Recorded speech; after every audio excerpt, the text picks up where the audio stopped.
la nouvelle venue au sein du gouvernement vaudois, élue triomphalement, je crois qu'on peut dire ça comme ça, au deuxième tour il y a quelques semaines où elle est sortie en tête, grillant au poteau d'ailleurs l'expérimentée Anne-Catherine Lyon et la ministre verte, Béatrice Métro, à peine sortante. Le plaisir ce matin d'accueillir Nouria Gorité. Bonjour. Bonjour.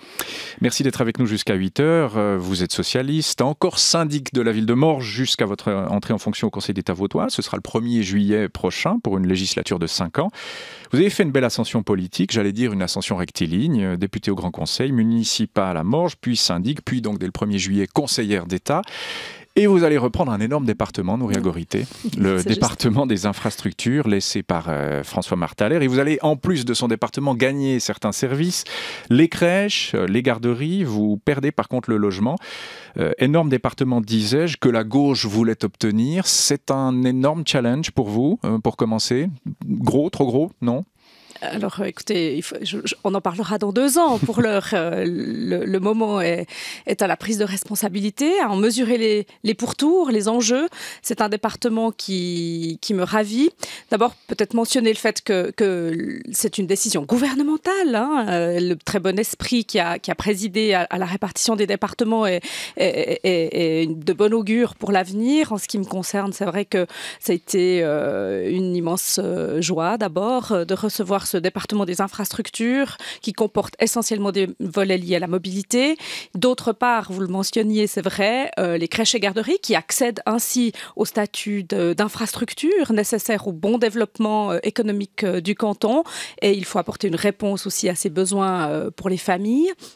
Et puis le service du personnel de l'État de Vaud, donc c'est 27 000 collaborateurs pour mettre en place une politique de ressources humaines.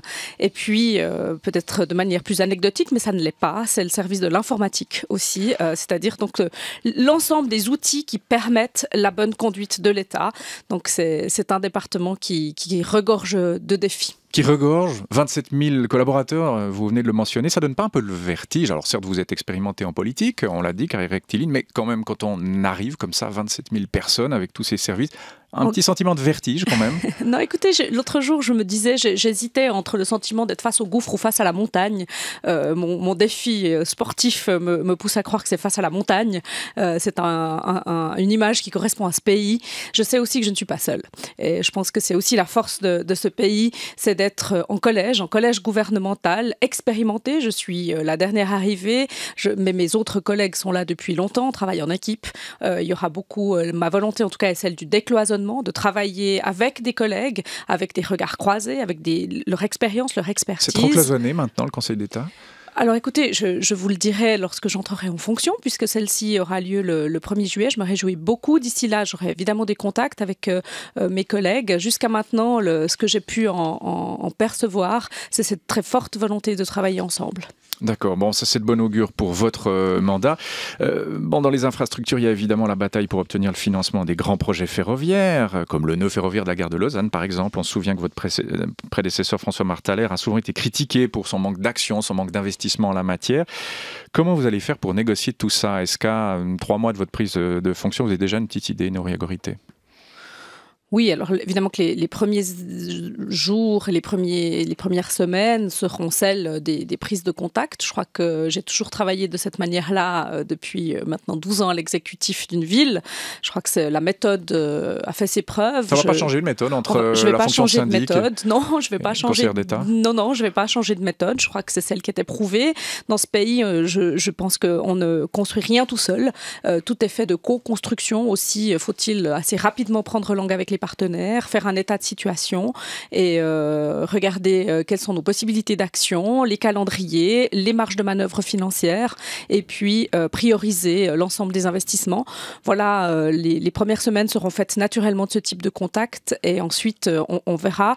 Le gouvernement vaudois devra très rapidement élaborer un programme de législature. Ce sera là l'occasion de partager avec le gouvernement nos priorités et puis ensuite nous avons 5 ans. 5 ans durant lesquels nous pourrons concrétiser ce qui aura été élaboré, échafaudé à l'échelle collective. Si je reviens à François Marthaler, on lui a souvent reproché de son manque d'investissement, disais-je. En même temps, investissement, qui dit investissement parle aussi gros sous, les dépenses étaient limitées par le ministre des Finances, Pascal Broglie, ce qui va le rester. Donc vous allez peut-être vous confronter au même écueil.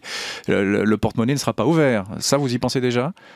Bon, écoutez, moi, je ne veux pas refaire le passé, ça ne m'intéresse pas tellement. Ce que je constate, c'est effectivement, il y a eu la nécessité à un moment donné d'assainir les finances cantonales, de trouver aussi un esprit, un état d'esprit à l'intérieur d'une administration orientée vers l'efficience.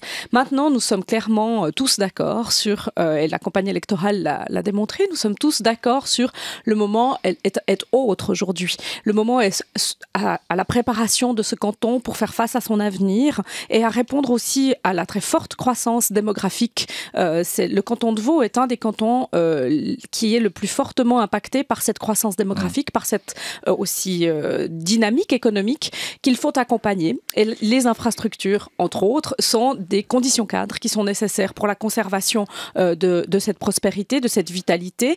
Voilà les défis que nous devrons relever. Ça nécessite des investissements.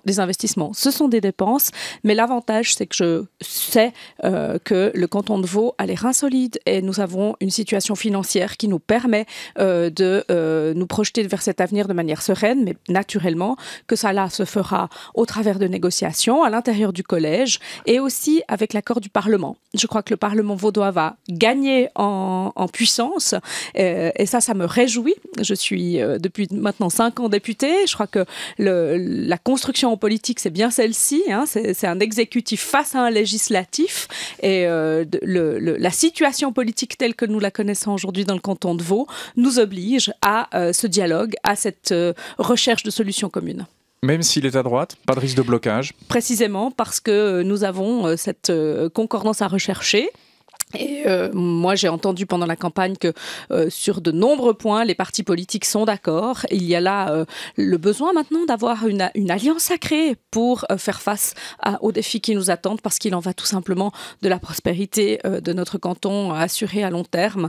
Et je n'ai aucune difficulté à m'imaginer que nous trouverons des accords. En un changement d'air, c'est vous peut-être la méthode Coué, mais vous dites un nouveau défi, nouvelle équipe aussi, nouvelle ambiance. Enfin, vous sentez ce changement assez profondément au sein du gouvernement vaudois? Bon, moi, je n'étais pas là lors de la précédente législature, donc je ne peux guère parler de l'ambiance qui prévalait.